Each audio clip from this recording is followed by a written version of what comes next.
Yes, welcome to another video. I'm Lewis, above me is Jordan. We've done it, we got the win. It's 2-1 to Manchester City, courtesy of Kevin De Bruyne and Riyad Mahrez. We take that now into the second leg, back to the Etihad. We've got the 2 away goals, absolutely huge for our football club. We've finally gone to a big place like this in a big game and not bottled it, man. We're going to go through some of the main talking points. Before we do, guys, let's set a like target. I want to go for 1,500 likes. We got over 2.5k in the live stream, so 1.5k in this video should be very much achievable. So make sure you smash the thumbs up on the video if you do enjoy it. Also, subscribe to the channel if you're new. Make sure you hit the notification bell as well so you don't miss any of our videos or when we go live on our live watch-alongs. We're trying to get to 30,000 subscribers, so any help towards that would be massively appreciated. And if one final thing, if you want to pick up yourself some City Extra merch, then check out this poster of the Blue Moon rising, because the Blue Moon definitely rose tonight, bro, in Paris, the city of romance. Yes. Right, let's talk about Pep. I reckon he's a bit of a romantic man, actually. Ooh, definitely. And I tell you what, tonight he's got my love, Bray, because he absolutely smashed it. You know what I mean? He's put out a team there that has fighters. It has people who will work hard, you know what I mean? It's got quality in it. It don't mess about. He's absolutely smashed it. My question is, first of all, what do you think his reaction would have been at half-time? Because we weren't playing that great. Only 1-0 down, though, given the fact that we weren't playing great against a PSG side, so that in itself was pretty decent. And what do you reckon he would have said to the team to get them going? You know what I mean? This is a chance, guys. You're in a semi-final, and you're kind of throwing it away with the performance. What do you reckon he would have said, Brett, at half-time? Half-time wise, he's got to say to him, look, boys, you're lucky to be 1-0 down here. Like, you know what I mean? Only 1-0. You're still in this, and you've got to go again. You know what I mean? You have to go out there, play some football, because you could see when we were playing our little bits of football, there was glimpses. Glimpses of moments, and you're going, we look good there, but then we was just getting murked, and then like they looked like we was crumbling under a lot of pressure. And I have no idea what he said, and obviously no one will know in it. And he might have gone sick, he might not have gone sick, he might have been calm. However, regardless of what I said, whatever it was right, and it worked, because that second half was just complete contrast to the first one. And do you know what I mean? Then it's good that, bro, because I feel like there's a big part that Pep played in this game. Pep played a massive part at half time. Because you could tell, because the difference in the two halves was so massive, so contrast. Even Cancelo, bro, who wasn't having the best half in the first half, say for the first 10 minutes that he was on, even he looked better. Yeah, he did. So you know what I mean? It just created a massive thing for everyone. I just think Pep got it spot on, didn't he? He smashed it, bro. The team came out, and I was just like, this is mint. This is a really good team, and I don't understand. There won't be many City fans that would have been unhappy with it. Maybe a few changes here and there, but I think, do you know what I mean? For the most part, that was a perfect team to play this game. And do you know what I mean? It's big credit to Pep Guardiola tonight. Do you know what I mean? Champions League guy, and this could be it. This could be the year that Pep wins the trophy. Don't say it. Right, you mentioned Cancelo. Let's talk about that. In the preview, we said we wanted Sinchenko in there. He deserves to play. He's absolutely class. He's done nothing wrong over the last year, and that's why we thought Sinchenko should play. He went Cancelo. Cancelo had a mare in the first half, in my opinion. He didn't know whether to stick or twist. He didn't know whether to stay with his man and be defensive or go forward and really press forward. He ended up getting sort of stuck in the middle and basically had a player 5 yards in front of him and a player 5 yards behind him because he didn't really know what to do. As a result, I think he just lost all confidence. Wasn't great in the first half. He wasn't alone though. Some of the other players weren't great. Second half though, as you said though, he did get better. That first 10-15 minutes or whatever he was on the pitch for in that second half, he did look a little bit better. Try to create, try to take players on and like that. I think he committed more to a decision rather than just sort of hesitating. But the main point I want to talk about this situation is I want to talk about Sinchenko again, because Sinchenko come on and in my opinion he changed the game. He offers you something which Cancelo doesn't, which is calmness on the ball at the back. You know what I mean? He's very, very good on the football as well, so he can like pop it off. He's got experience. He's just defends. You know what I mean? He can go forward if you want, but in a game like this, he knows his situation, so he's just going to chill at the back and defend and help out Diaz. He's very mature for his age. I know, what's he like, 23, 24 now? He's very mature for his age. And again, bro, I just thought we looked so much more calm when he come on the pitch. It's bizarre, but I think Sinchenko is turning out to be one of our most important players in the big games, because in big games you need players with a cool head, especially at the defence, and he has one, bro. Yeah, 100%. We always say, we've said a lot this season, and it starts Sinchenko, and this is one of the games where we said he deserves to start this game, and I still believe that he did deserve to start this game. But he smashed it when he came on. He absolutely smashed it. Like I say, he brought a calmness to the back line. It was just like he eased in instantly. He was making interceptions, making tackles, popping off passes. He's very good passer. He doesn't really make any mistakes. Yeah. And we always say, we've said this like all season, that Zinchenko will give you a 7 out of 10. He will always give you a 7 out of 10. It's very one-offs where he won't, but it's very, very, very rare. So he's consistent. He's so consistent, and then he's consistently getting better throughout the season. And then, do you know what I mean? In this game, he was next level. I know you might say, oh, he was only on for one half, but that made a difference. It did make a massive difference. I think so. Bringing Sinchenko on was a big part of this game, because he made the difference, and I think he just like solidified us at the back, and just the calmness to the team, that helped everyone. I think it helps us going forward, helps absolutely everything. Because as well, I think with Cancelo not really knowing whether to commit or to stay back, that puts Diaz in a tricky position as well. He doesn't know whether he needs to cover him. Absolutely. He doesn't know whether he needs to go back into Dealt with it well. Yeah, he did deal with it well. And I think with Zinchenko there, he must have just had, do you know what I mean, a bit ease knowing that Zinchenko ain't going to do nothing mad. Definitely. He's just going to be here next I think we're at a point now where, you know, some people, Bray, they just like, because we only paid 1.5 million, because he's not actually a left back, people are like, nah, we need to get rid of him, you know what I mean, he's going to end up making pure mistakes. But he's been playing this position now for the best part of 3 or 4 years. Like, he's not making mistakes, you know what I mean? At what point are you going to turn around and go, oh no, he's actually a good left back?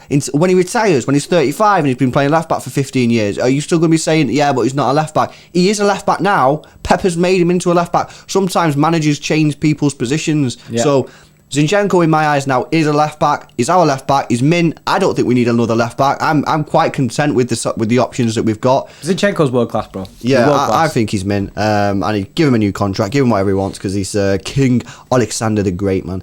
Right, we mentioned Diaz there and John Stones. Both absolutely excellent tonight. Ruben Diaz is just proving to be just a sensational signing, and whoever the scouts are at Manchester City, whoever scouted this guy, give him a raise, man, because I never heard of this bloke when we were signing him. I never heard of it. I remember doing we did the 5 centre backs to sign, and when we were talking about Diaz, well, I don't know who this guy is, man. Like, surely this can't be the guy to replace the great Vincent Kompany. Like, we've just brushed over him. We brushed over him in the sense that, oh, we don't know who he is. The chat just spoke about him, so that's why we put him in. Yeah, exactly. But he's turning out to be just a fantastic signing. He will be our captain one day, bro. Oh, absolutely. And he's only 23 years old, guys. Is that not scary? You know what I mean? We could have this guy for the next 10 years, and he's only going to get better. He's athletic, he's physical, he's got a good head on him in terms of like, actually being smart, not just heading the football. And he's being partnered next to John Stones, who's had a little bit of a rough patch in the last month. Now, let me clarify what I mean by rough patch. He's made a couple mistakes, nothing major, you know what I mean? I think he's led one that's led to a goal, maybe, for England. And other than that, like, obviously got sent off, but, you know, that's what it is. But I just feel like he looked a little bit shaky. I think the mistake that he made for England might have just rocked him a little bit. And that's why I was a little bit like, oh, I wonder if he's going to play tonight. But Pep's obviously got full faith in him. Rightly so, I must add. And John Stones tonight has repaid Pep Guardiola in the best way possible, because I mean, let me give you a stat, guys. Kylian Mbappe, this is the first time Kylian Mbappe has played in the Champions League and he's not had a shot. That's all you need to know. Now, of course, other players help out in midfield, wing backs, whatever, press from the front, whatever. But it stems from the centre backs, and these two, and this defence right now, in my opinion, is the best defence I've ever seen at this football club. It really is. As a unit, I just think they're absolutely phenomenal. I say it again: Kylian Mbappe, Neymar, Di Maria. They were feeding off scraps. They might look good. They might have been passing the ball nice, quick in the midfield. But as soon as they got to John Stones and Diaz, it was doors are shut, lads. Yeah. See you in a bit, and they had to turn around. And that's just massive credit to these two. Brilliant. Yeah, they're unreal, bro. They are unreal, and it is. You know what I mean? We're spoilt to have these two incredible centre backs at our football club. But then also you've got Laporte, who's also an incredible centre-back. There was a lot of people saying that he should have played this game. Everyone was kind of backing him. I think we put him in our starting 11. Yeah. So, you know what I mean? it wouldn't surprise a lot of people if Laporte did play, because he looks good against Tottenham. But big credit again, like, do you know what I mean? It kind of like all falls back down to Pep again, because he picked stones and it paid off. Yeah, paid off for him. And then, do you know what I mean? The two world class centre backs. Laporte's a world class centre back. We've got Ake as well, still like, do you know what I mean? Making his City career. He's been injured for a bit. We are in the best defensive position as a football club that we've ever been in. Yeah, no, absolutely. Right, let's move on. Riyad Mahrez, how can we not talk about this guy? He sends us to the second leg with a 2-1 lead, courtesy of that brilliant free kick. People can talk about the wall, but I'm not talking about that. I'm going to talk about Riyad Mahrez. He sent Algeria to the final with that stunning free kick a couple of years ago, whenever it was, and he might have done the same again tonight, because obviously the free kick is given. It's not actually in that good of a position. It's quite central if you look at it. And when you listen to footballers, ex-footballers and pundits and that, they say they'd rather have it obviously on a little bit to the left or a little bit to the right, just to generate a little bit of curl. And obviously he's kept it low. It's gone through the wall. Keeper, you can argue what the keeper should do, but Riyad Mahrez has provided a moment in history that no City fan will ever forget, bro. And that's special. That's special. It really is. 100. Like, honestly, it's them moments are what football is. That's everything that football is. Them moments. That's what you live for as a football fan. You want to see their moments and celebrate their moments. And that, as fans, what more can you ask for? That was one of the biggest moments in the match that we've seen. Do you know what I mean? Like, that'll go down in history. No one's going to forget this goal. Like, yeah. Like you said before, bro, that all goals are scored all the time. Goals are scored all the time. However, that goal there is special. Do you know what I mean? Against PSG in a massive, big clash. Do you know what I mean? Clash of two titans of football clubs who were both favourites. Do you know what I mean? In the Champions League. Yeah. And do you know what I mean? For him to score that free kick and then put us 2-1 up to complete the turnaround, that was next level, bro. That was next level. And all you have to do is look at, do you know what I mean? Like, stream highlights, anything like that. Look at fans celebrating it, bro. Look at the manager celebrating it. Everything, bro. It just shows you what he's given us with that goal. That's it, innit? He's provided a moment in history. Goals happen all the time. Goals, and you'll forget goals. You know what I mean? You ask me remember that goal last week? I'll be like, no, I don't remember it. I forgot.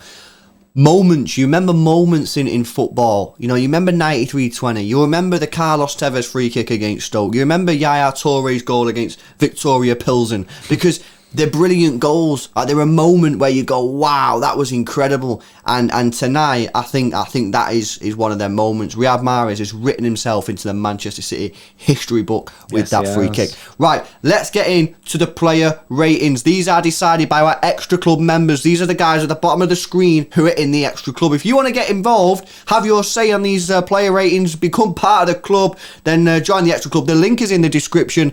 There's also normally a box that says join. Get yourself involved, and you can be giving your views for the second leg of the PSG game, man. So right, let's get off with Edison. Obviously he couldn't do anything about the goal we conceded. Thought he was pretty solid, nice on the ball, very calm, collects a few crosses, very decent, 9.7. Kyle Walker, this guy is just insane. Man on machine. Machine. No, you've said it, bro. He's already had his video, though. To be fair, he's had it, yeah. So he can't be double cursed. Absolutely brilliant. 9.1 from Kyle Walker. John Stones gets an 8.9. Really, really good. I think no doubts on his performances anymore. He's back onto Johnny Rocks. Diaz gets a 9.3. Couple brilliant tackles, dealt with the pace of Mbappe very well, dealt with the trickery of Neymar excellently. Just again turning out to be a sensational player. 9.3. Cancelo didn't have the best games, did he? 6.5. Yeah. I think he's going through a little bit of a rough patch at the moment, Cancelo. I'm not entirely sure what's happened. You know what I mean? In sort of February time, we were looking like, wow, this guy's insane. And last month or so, it's dropped off. What I would say is he's played more on the left hand side recently, and he's not really been able to go back to right. Yeah. I was thinking before, maybe it has something to do with the false nine system, where there's too many players occupying the space in front of him. That's potential. Whereas when he's had Gabby Jesus and stuff, good point, there's been like a lot of chances. Good nice. I just thought about my brain in it, but it could be linked to that. Might not be. Might be chat shit. But yeah, he didn't have the best of games. But do you know what I mean? I think he's just been a little bit inconsistent. Sometimes you'll play and you'll be like, oh, he's back. Then the next game you'll be like, oh, he's not back. Midfield wise, Rodri gets 7.4. I thought Rodri was okay today. He did lose the ball quite a bit in the first half. I think he was set up to fail though in that first half. I was just checking because that's quite low. I was just checking that that's right, but it is actually right. I think that's quite low extra club members. I think you've done him a little bit of a disservice there. I thought he was, he needed help in the first half. I don't think it was his own fault. I think he needed support. Second half he was much better. I would have liked to see him in at least the 8s, but yeah, I thought like around the 8s would be decent, but like you say, he wasn't getting helped out by like Gundo or anything like that. Gundo seemed to be going missing in the first half. Gundo gets an 8.2, and Kevin De Bruyne obviously gets 9.3 with one of the weirdest goals you'll see. A little bit fortunate with that goal, but sometimes you got to take it. And to be fair, we've had some rough luck over the years, so we deserve that. Yeah, you know what I mean? We're paying it back. Yeah, Riyad Mahrez gets a 9.8, thoroughly deserved. He's the extra club man of the match. Well done, Riyad, and thank you, Bray, because you provided me now with a big moment of happiness. Phil Foden gets an 8.3, and Bernardo Silva gets an 8.6. Both players putting in a large amount of graft. And Phil Foden went on a really mazy run and was really unlucky. Obviously had a chance in the first half as well. Yeah. He's holding his own at this level, and he's only 20, which is absolutely incredible. Zinchenko gets a 9.6. That shows you how the extra club members thought how good he was when he come on, even though he was only on the pitch for half an hour or so. And Pep Guardiola, the manager, gets a 9.8. So overall, extra club members very, very happy with what they saw. I'm very happy with what you saw. You're very happy with what you saw. I'm guessing you're happy. Guys, give us your comments down below about the game, everything, what you think. It's not over. It's not over. Pep Guardiola said that you cannot win the tie in the first leg, but you can lose it. We didn't lose it tonight. We put ourselves in an extremely good position. We got the win. We got 2 away goals. Fantastic performance. And we got Palace on Saturday. I think that could be difficult. And this game took a lot out of the players. And then obviously we go again next week on Tuesday night. So guys, I hope you have enjoyed this video. What a mad game it was. Make sure you smash a like on the video if you did enjoy it. Subscribe to the channel if you're new. And we'll catch you in the next one.